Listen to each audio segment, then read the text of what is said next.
ദൈവം അതിൻ്റെ ഉള്ളിലുണ്ട്, അത് ഇളകുകയില്ല. പ്രഭാത സമയത്ത് ദൈവം അതിനെ സഹായിക്കും. ദൈവത്തിൻ്റെ നഗരം, ദൈവം സംരക്ഷിക്കുന്ന നഗരം, ദൈവം അതിൻ്റെ ഉള്ളിലുണ്ട്. ദൈവത്തിൻ്റെ നിരന്തരമായ പരിപാലനം അതിനുണ്ട്. എല്ലാ പ്രഭാതത്തിലും ദൈവം അതിനെ സഹായിക്കുക തന്നെ ചെയ്യും.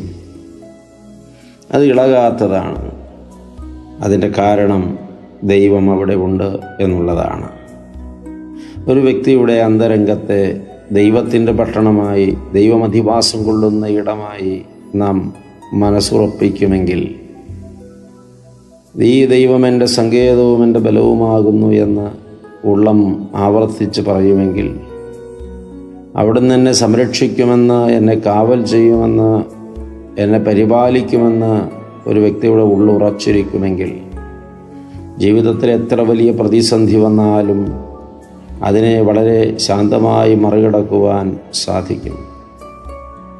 ഞാൻ ഇളകുകയില്ല, ഞാൻ തളരുകയില്ല, എന്നിൽ കർത്താവുണ്ട് എന്ന ബോധം, എല്ലാ പ്രഭാതത്തിലും ദൈവത്തിൻ്റെ സഹായഹസ്തം എൻ്റെ മേൽ നീട്ടപ്പെട്ടിട്ടുണ്ട് എന്ന ബോധം, അതാണ് ഏതൊരു വ്യക്തിയെയും ഉറപ്പിച്ചു നിർത്തുന്നത്.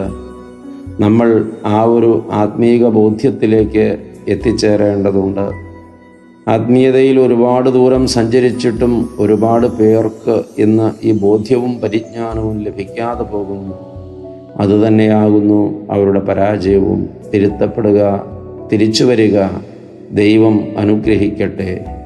ഒത്തിരി സ്നേഹത്തോടെ പാറേക്കരയച്ചൻ.